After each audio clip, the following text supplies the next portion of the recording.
terrain is extreme, the temperatures are severe, and the distance that people have to walk are unforgiving. The number of migrants attempting to cross the U.S.-Mexico border reached a 21-year high during the month of July, despite deadly conditions. And that means Border Patrol is not only working to secure the border, but they're also responding to a large number of rescue calls from migrants in distress. Team 12's Adriana Loya traveled and toured the border with agents and gives us a first-hand look at what they're seeing. Arizona's U.S.-Mexico border stretches about 400 miles. The terrain largely monitored by about 4,500 Border Patrol agents. We have cities right now. I'm near the east end of the fence. At 10-4. All this is new. Yep, this is all brand new. This is a new road. This is all new fencing. For Tucson Border Patrol agent Jesus Basavilbaso, the newly built $15 billion border wall helps the mission to secure the border. Still, migrants continue attempting to cross in large numbers. We have our hands full. In July, a record-breaking 212,000 people attempted to unlawfully cross into the U.S., but of those, only 154,000 were crossing for the first time.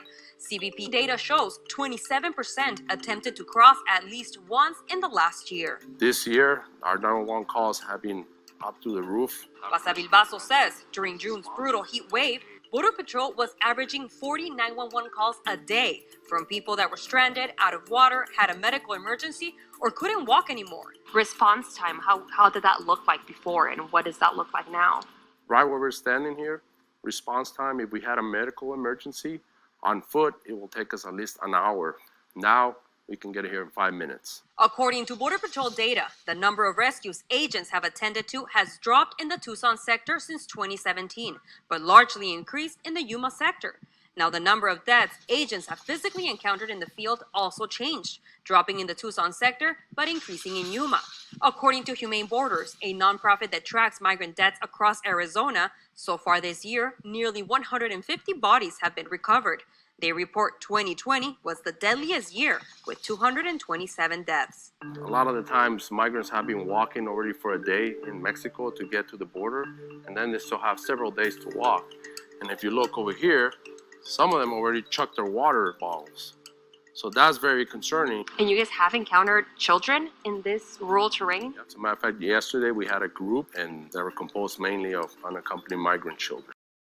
New tonight, heartbreak in the desert. A Colombian mother and her 10-year-old daughter collapsing near Yuma, later found dead from heat exposure after crossing the border to seek asylum. Federal authorities tell us that mom was traveling with 2 kids, the 10-year-old who did not make it, and a 2-year-old boy who survived.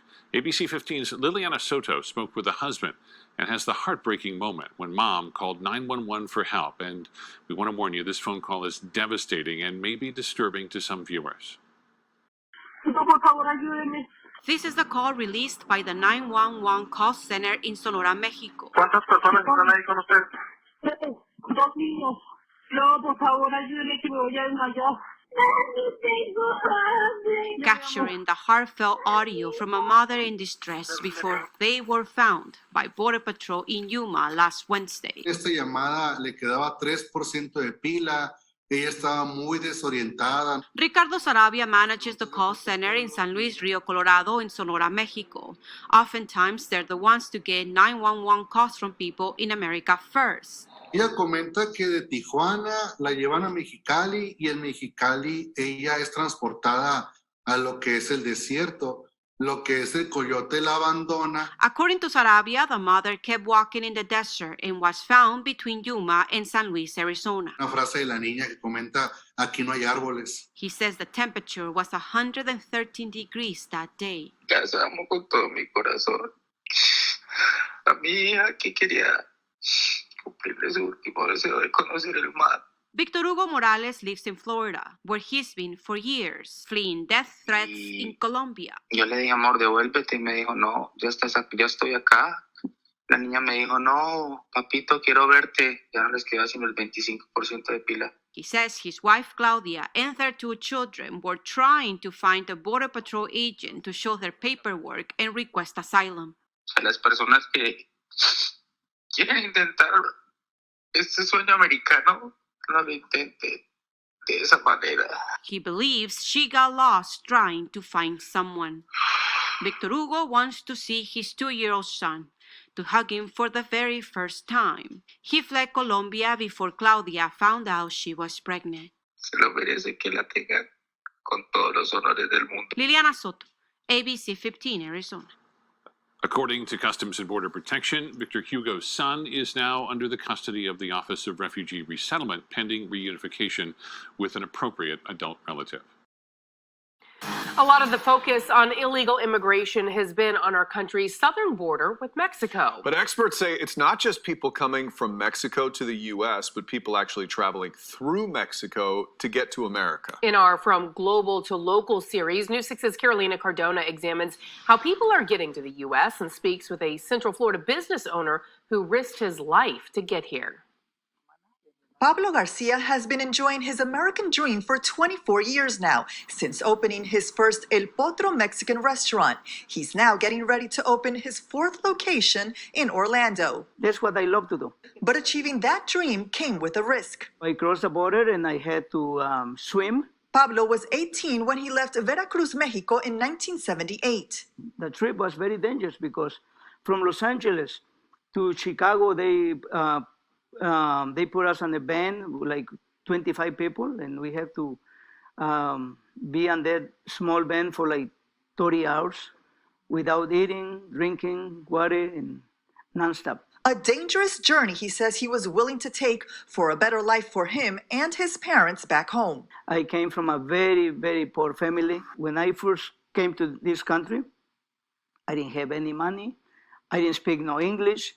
Very little education, 4 years of school. According to the Migration Policy Institute, in 2019, there were about 10.9 million Mexican-born people living in the United States. Among those arriving are Mexican indigenous immigrants, a vulnerable community, says Cielo Gomez, who works with the Mexican consulate in Orlando, where they created a new program to provide assistance to them. In Mexico, we speak 68 indigenous languages plus Spanish. So people that come from indigenous backgrounds to the United States need more help because they come without speaking Spanish nor English. Cielo, who is a Mayan indigenous, says the Mexican consulate in Orlando is the first to offer such a program in the entire country. It's about helping or having this specialized office for the indigenous people that come from Mexico, indigenous and Afro-Mexican people that come to work in this country. The majority of the people who are crossing the border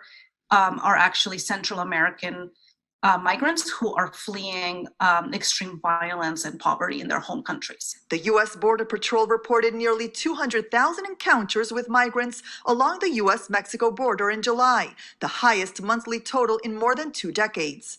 UCF Associate Professor of Anthropology Beatriz Reyes Foster says the majority of refugees who are crossing the border by foot come from Honduras, Guatemala, and El Salvador. It is extremely difficult to get a visa otherwise. It can be prohibitively expensive, even just to pay for an interview. And even after that, that's very often the visa is not approved. And very often the work visas we have are really for skilled labor. To work hard, be honest, and I would say someday see what you like and start your own business. For Pablo, it's all about dedication. My friend used to tell me in this country that the sky is the limit, and I believe him. In Orlando, Carolina Cardona, News 6.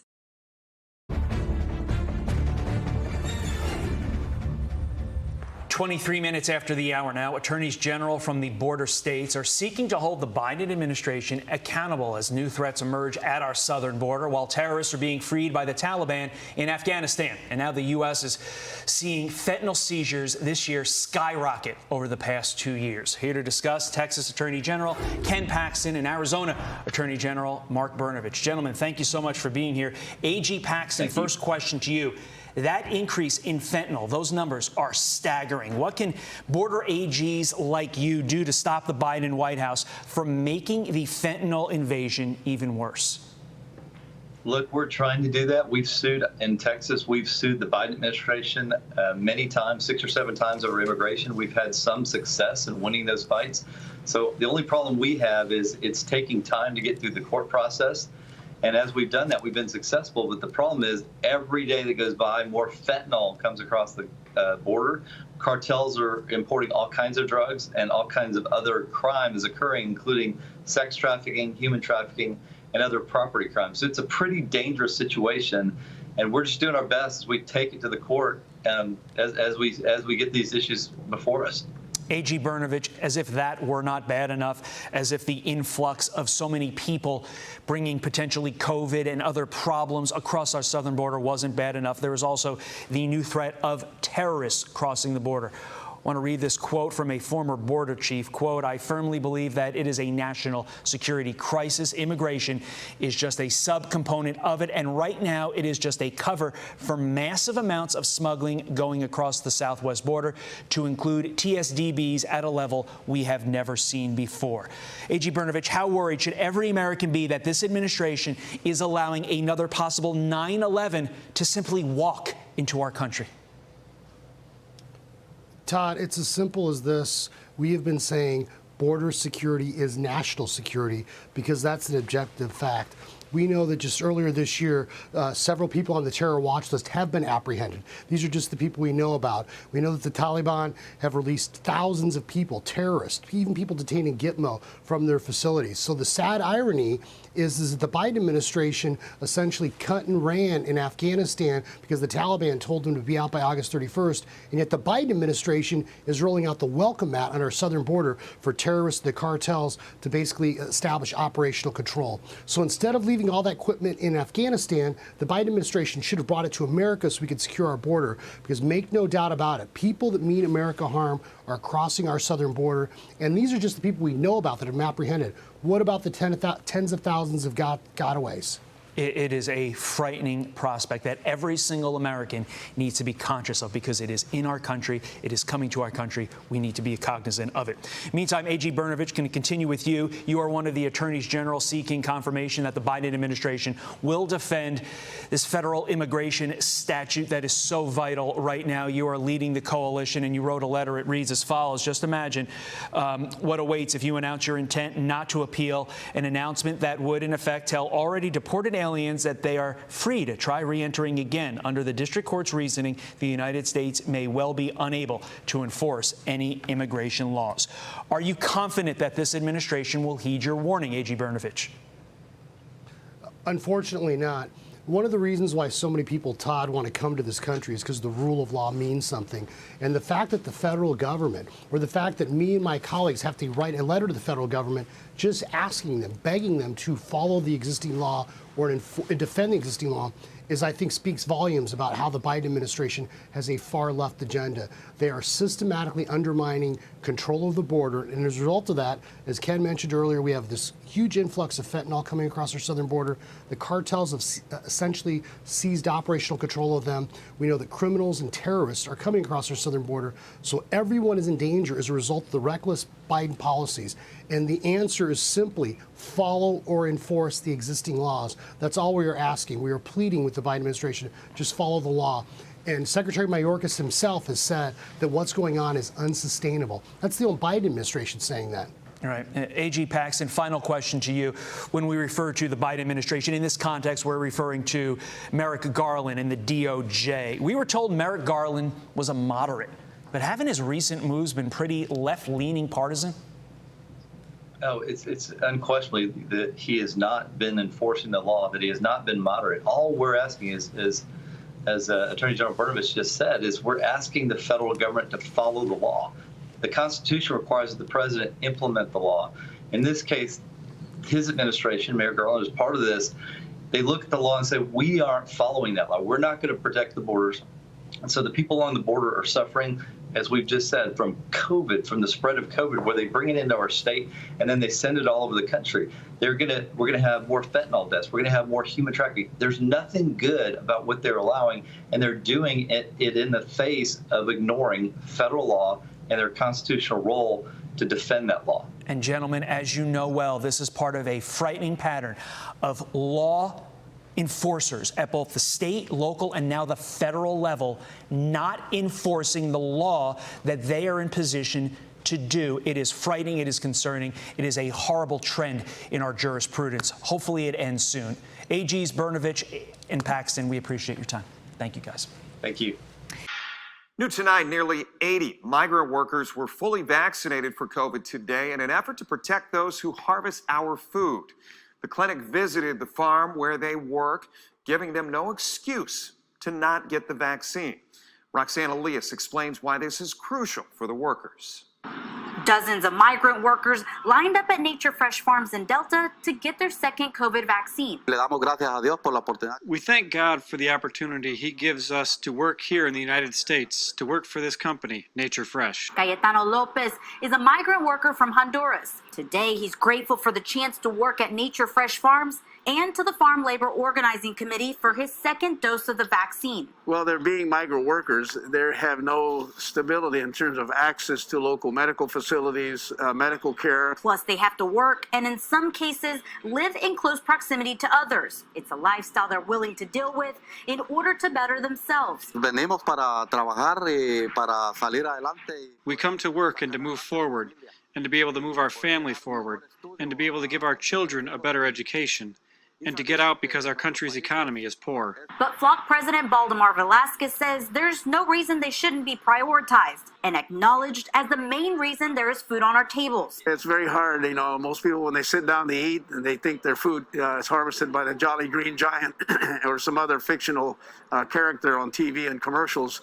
And so these are the real people that harvest our food. Nearly 80 workers received their second vaccine at the Flock Clinic. For Lopez, his reason for being fully vaccinated is to stop the spread of COVID and prevent others from losing their lives. The virus isn't easy because besides everything, it's a deadly virus. And it's an opportunity that has been given to us to be here at the company and be thankful to the company.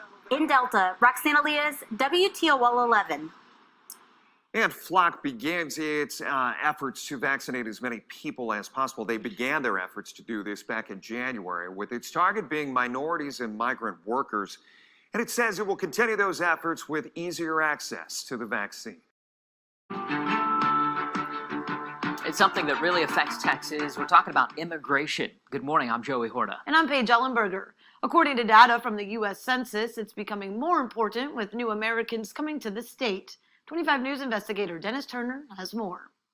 If you think immigrants have vastly different values than most Americans, you'd be wrong, says Socorro Hernandez.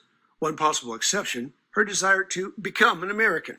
For me, to become a citizen of this great country and, you know, go and do more, not just, you know, for me, but the future generations and for my children. Doing more may sound a little foreign to those of us born here, but many of the immigrants who settled in Texas say they want to give back to the country that helped them succeed.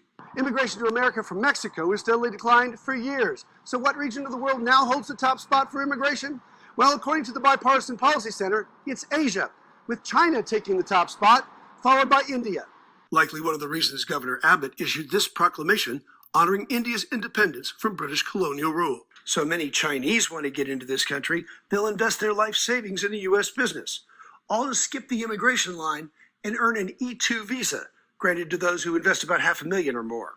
My 2013 investigation into Mississippi's now bankrupt Green Tech Automotive showed how anxious the Chinese were to get out from under communist rule. Green Tech asked the then mayor of Horn Lake, Mississippi, Nat Baker, to help sell the company on a trip to China. Later, investigations by the media and the U.S. government turned up information that suggested Green Tech, run at the time by former Democratic Party operative Terry McAuliffe, with the help of Hugh Rodham, the former First Lady's brother, spent as much or more time marketing special visas to Chinese who invested in Green Tech than they ever did on making carbon-neutral cars. Many doubt the fairly recent rush of South and Central Americans trying to enter the country has caught up with the huge numbers coming in from Asia. Jamie Washburn, who heads up the Brazos Interfaith Immigration Network, describes Hernandez as typical. They usually come from places that are extremely dangerous. For example, Central America, Honduras and El Salvador and Guatemala, and where there's lots of gangs, there's lots of poverty. They literally have no work, and they just want to put food on the table, just like every other parent in the world. And the pay they often get in this country frequently equals what they earned in their home country, times as many as 10 or more. Some say they can make in a single hour here what back home would take a week. And although they can sometimes end up supporting an entire extended family in their hometown, those close to them say almost every one of them has the intention of going back, eventually. Their only option is to get to a place that they can get a job. And they know that America is the place to go for job opportunities and always want to go home. They always come here with the intention of going home because, they want to be close to their family, because having to leave family is the most important thing in their culture, right? And so having to leave the family is really, really difficult. And so their goal is to always get home. Those that can, do. But undocumented workers fear getting caught crossing the border and getting trapped here. Another fear, employers who take advantage.